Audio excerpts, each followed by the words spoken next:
ugaaskii hore asiga soo qoray ayaa yiri kan ummadow dhibay ma raba anu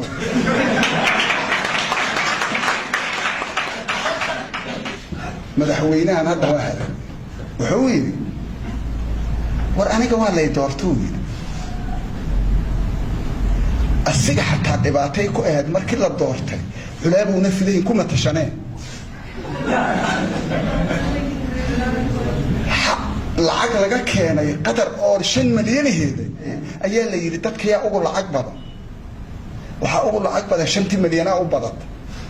qofkii ku xiga wuxuu naqay 3 milyan 500 oo naqay 5 milyan marka loo codeeyay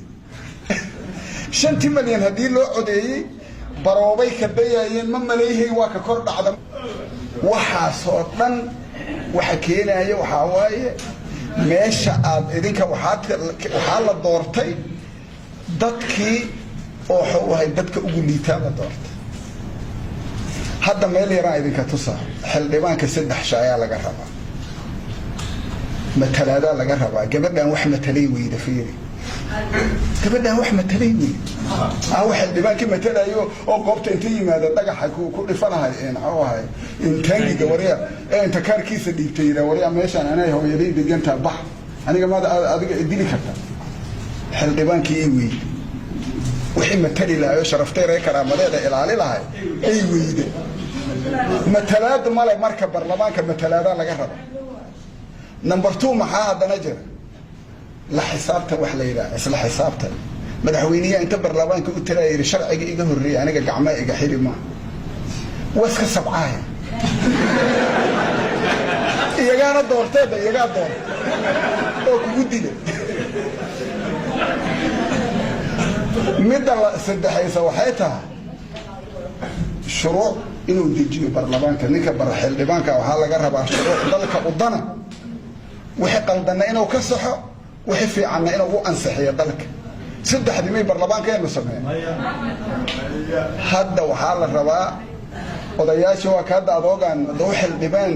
gabadhan aad ilaaliheeda tuuga oo soo diro asaa dadka leey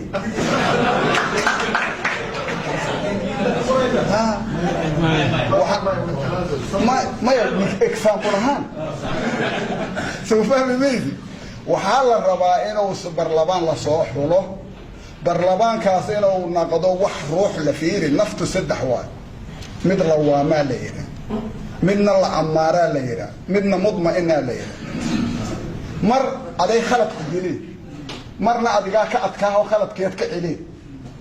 حتى صوماليا تاسكم الرقمية لعمارة جوي كصعد لعمارة بالسوء أي كصعد مركب برلمان